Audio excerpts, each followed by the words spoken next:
Welcome back to Wardy's Waffle. It's Sunday morning, time for another farm update. You can see the fast track here just behind me. It's probably the last time you'll see this tractor apart from when it gets loaded up on the low loader in next week's update, as well as the Case Puma just here behind me, because I have sold both these two tractors and their replacement is coming this week. So both these two tractors have gone and swapping them in for one tractor. So that's a big change for us. Keep dropping in numbers in tractors because we're not putting the hours on the vehicles. This tractor, I think, in the last year had probably less than 200 hours on it, whereas the Puma back there was probably a bit more, maybe 250, 300 hours. I can't quite remember the actual hours. I will go through those when you see them being loaded up on the low loader. So we're swapping these two tractors for one other tractor.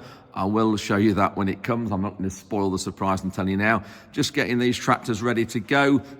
The Puma's got inbuilt GPS, so that's all sorted with the tractor. We're just getting the toolboxes off, tools out, and just getting them washed and cleaned, ready to leave the farm.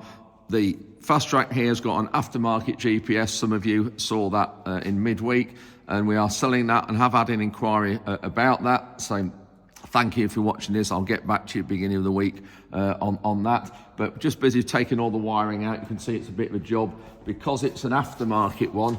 You can see lots of wiring here that has all been put in behind this panel and all wired up through into the cab. So we're just getting that all stripped out, and then we'll get this washed and cleaned and all ready to leave the farm. So in this week's update, we've got the delivery of the beans, and these are the Hericot beans that we're going to be growing in conjunction with Warwick University. So it's not just the Capulet beans, the baked beans. We're growing two other varieties as well that will go into into cooking and going into curries and stews and that sort of thing. We're looking at spring barley and how they've germinated because they're coming through the ground really well. Oh yeah. The cereals event, we've got some spring barley in one of the fields where we've got part of the field establishing grass for car park for the cereals. But I'm just going to show you as well some great photos that I found from when we last had the cereals event, which is in 2008. And you'll see there's some great footage of that. And also one or two of me as well from going back all those years, which are quite interesting and funny. And also looking at wheat, we remember we rolled some wheat and we left some little areas not rolled, so I'm going to be looking at that and just talking about that. And then also today, Saturday, I've been to my nephew's wedding. He's got married. Now, Richard, you've seen on these videos once or twice. He helps us at harvest and helps us on the farm when we're busy. And where he got married was one of my cousin's farms that's been turned into a wedding venue. So if you're looking for a wedding venue or even just a place to have a really lovely weekend, go into detail and look at the farmhouse and how it's been converted into a wedding venue. And it's about 2 miles north of Lincoln, so we'll have a look at that as well. Anyway, that's it for the intro. Thanks ever so much for watching, and we'll see you at the end. Just an absolute mass of colour. That's one of the bird food plots that's sprayed off probably 3 weeks ago now, maybe a bit more. But that's good because there's a lot of rubbish in there dying, and we're going to chop it and get it cut, and then we'll solo it and start to prepare it for the winter bird food plots for next year. Well, I say next year, that will run into next year. Look at these, just incredible.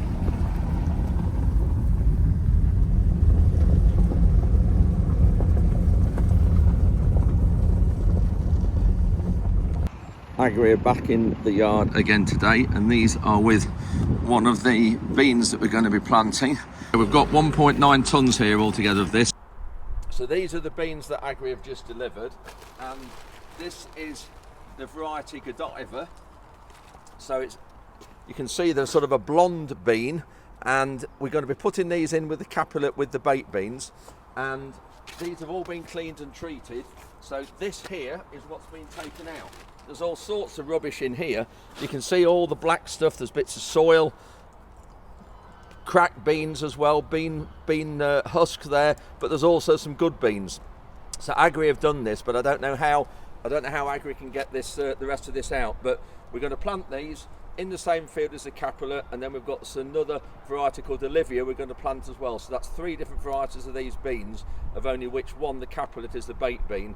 And we're going to be putting those in about May the 10th, because they've only need 100 days from drilling through to combining. So we'll have more of an update on that in a few weeks' time. It's Friday lunchtime, lovely sunny day, but a very cold wind still, but things are greening up a little bit, as you can see behind. I'm in the field that we've taken over from, there's just the poultry units at the end there, just across the road from us, the new poultry farm behind us here, where we got the chicken muck from, you saw it in the video a week ago probably.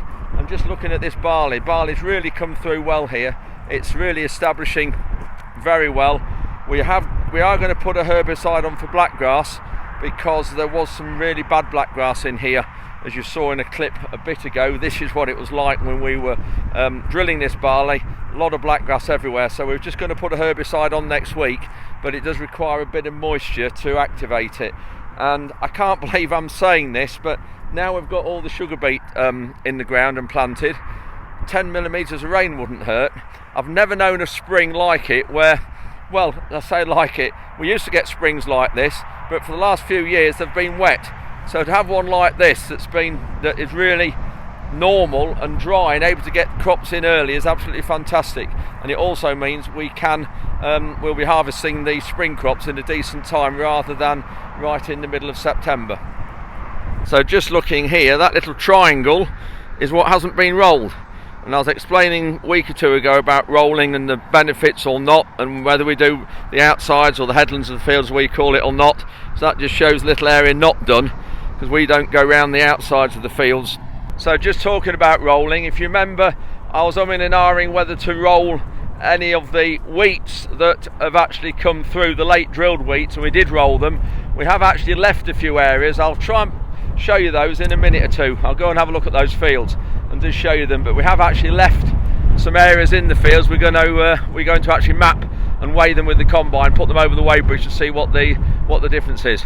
Yeah, you can see it's really windy here. Again, we must have had probably 2 weeks of constant wind, and it's coming off the northeast coast, and yeah, it's just relentless at the minute, the wind. And up on the heath, up on the top, it's even worse.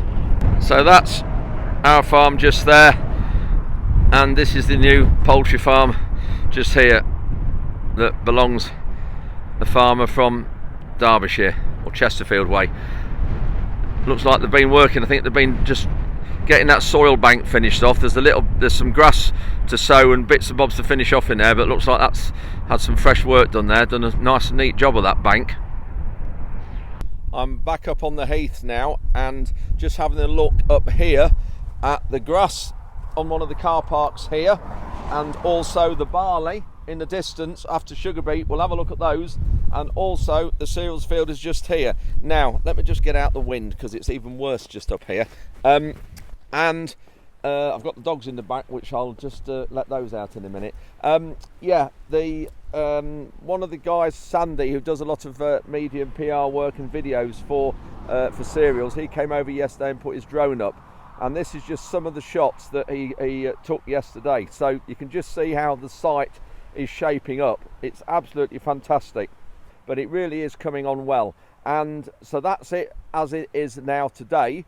But then this screenshot, and I've got a few here coming up, this is what it was like when I last hosted it in 2008, and you can see from these clips it's just fantastic. That is what the show site will look like on the 2 days. Just a mass amount of people and marquees, and just a whole buzz of activity. So you can just see this is just snapshots of what it will look like. So there we go. Through there is cereals, and then just here was sugar beet, but now we've got the grass growing.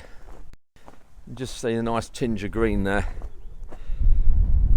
but this is where a little drop of rain wouldn't hurt this. We are going to give it some nitrogen this week, which will just help it, but it will need a bit of rain to wash it in. But we use liquid nitrogen, so it will actually be better. Then we're just going over there and have a look at the barley, and really pleased with how the barley's come. So that's the dividing line between the grass on the right and the barley on the left.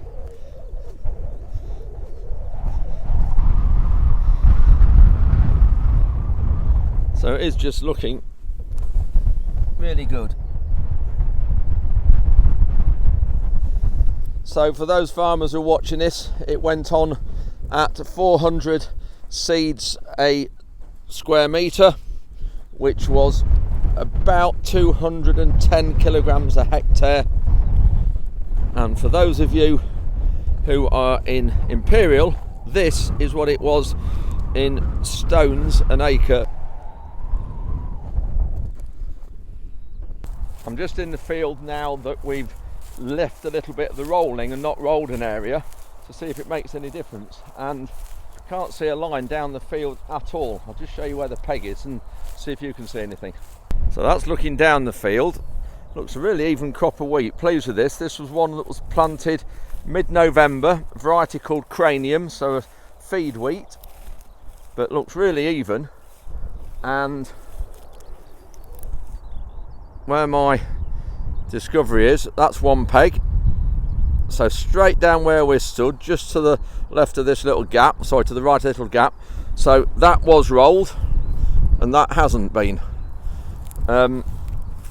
Maybe just see the soil surface there, a little bit crumblier, a bit leveler and finer against this. Definitely you can see more lumps there, a bit more open, a bit rougher, but it's the crop, the rooting and the yield, obviously, because it's about 15 pounds a hectare to roll, so 6 pounds an acre, and that includes fuel, labour, depreciation, finance charges, everything I put towards cost of operating machinery. If anybody's interested in that and they haven't seen me go through that, let me know and I'll go through how I work out all our operational costs. That's the other peg. So again, straight down here. So that hasn't been rolled, that has.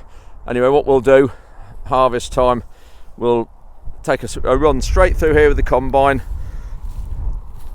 straight down here outside the tram line. So we've got a full crop going in the front of the combine, so we'll go through it just somewhere here, full crop here all the way down the field, and then we'll do one outside and then another one outside the other way maybe as well, and then see what the difference is. So just talking about machinery costs, I've been doing costs for a long while on all our machinery, and I actually split them out. So I have the tractor cost on its own, and then I have the machine cost as well separate, because whatever machine you have on the back of the tractor, the cost will differ. And I've also got some split out for heathland on our light soils and down here on the heavier soils, and it really is a huge difference when you look at the different costs. So fuel as well, I don't put fuel to the tractor, I put fuel to the tractor and the machine combination, because obviously the tractor will use a completely different amount of fuel depending on what machine is on the back of it. So it's we've got some really accurate fuel figures as well.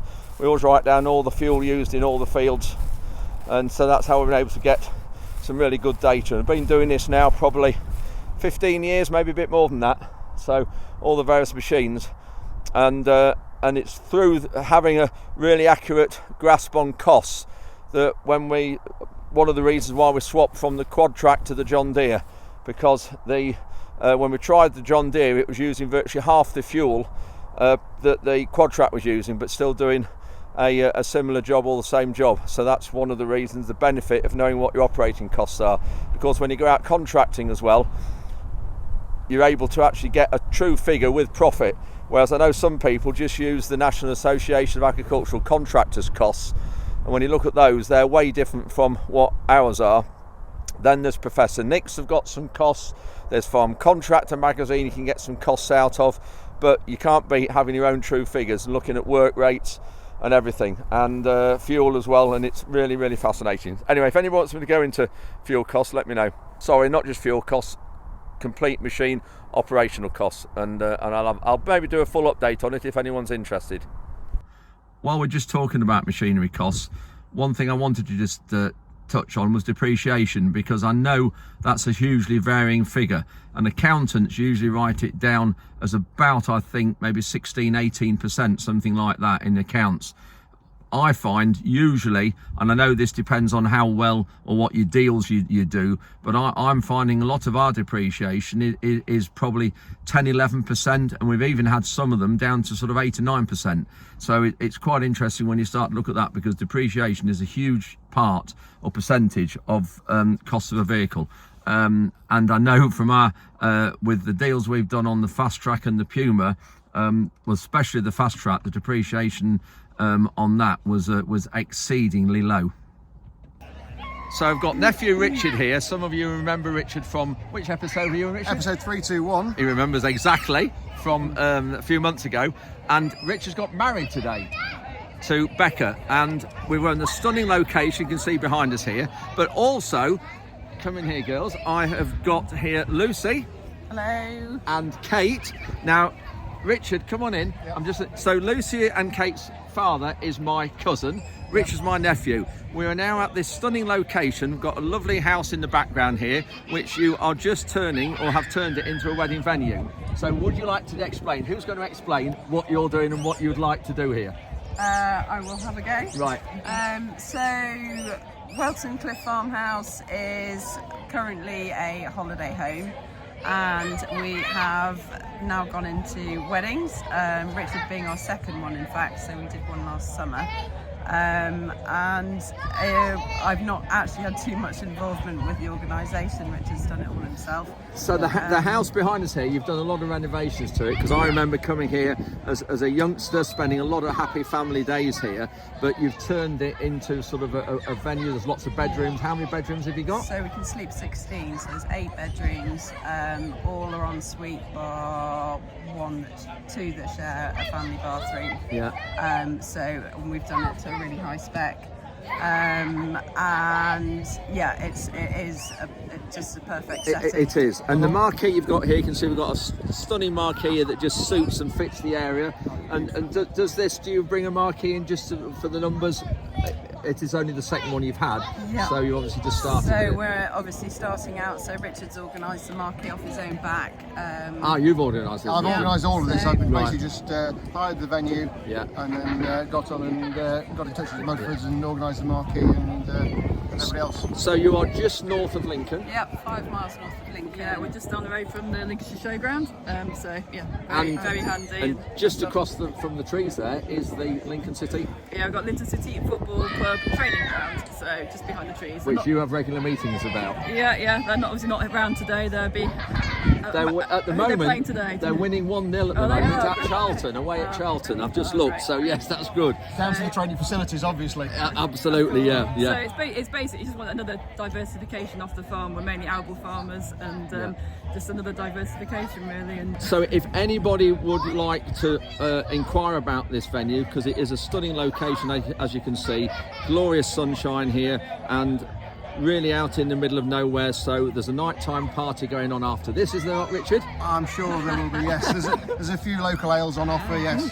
If anybody wants to inquire about this, where do they go to? Have you got a website? www.weltoncliff.co.uk. Right, and then inquire on there, and then they'll happily, Kate and Lucy will happily... Yeah, come and have a look round, have a visit, and yeah. Excellent. See what you think. Right, if anyone's interested, please get in contact with Kate and Lucy, or give me a shout as well, and we'll put you in touch. You can see this is where the marquee is, just a stunning location. And then the house where I spent lots of happy days of my childhood here. We'll go in and have a look. So we're just going to walk in the house after you, Lucy. Sitting room? Yep, and there's another one just through here as well. Lovely, yep. There's no shortage of space. No, there isn't, is there? All done to high standard. I mean, it's not particularly dressed or anything, but you can Yeah. get an idea of seat 16 in here. Yeah. And then the kitchen where everything's going on. There's the catering's done. And then a little bit another seating area in here, lovely. which leads that onto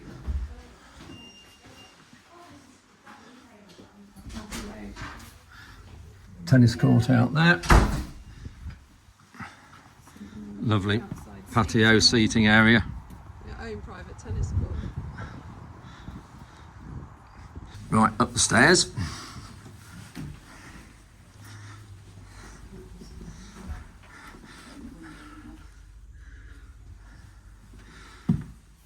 Is this one of the main rooms, or are they all like this? Probably all similar size, actually, aren't they? Yeah. I don't think any of them are. Love the view out there. Up another level into the roof space now. It's all right, there's someone's in here. Yeah, you can see right up into the bathroom through there.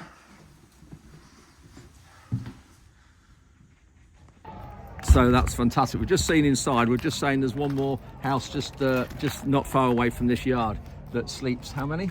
10. So altogether 26. Yeah. So you can sleep 26 here. Fantastic. So we've had a quick look around. Anybody is interested in coming here for a wedding venue, then know where to come. Website, which is weltoncliff.co.uk. well done. Get hold of Kate or Lucy, or give me a shout and I'll put you in touch. Thank you. Thank you very much. So that's it for this Sunday's update. Hope you've enjoyed that. Thanks ever so much for watching. If you are interested in Welton Cliff, either as an Airbnb or as a wedding venue, please get in touch with Kate and Lucy. The email address or website is in the video description, or just get in touch with me and I'll put you in contact with them. And looking forward this week, I don't think there'll be a midweek update. I think the next time you'll see one is next Sunday, where the replacement for our 2 tractors will be revealed. I'm going to tell you now, I'm going to keep you guessing. Anyway, thanks ever so much for watching and hope you all have a great week, and we'll see you next Sunday.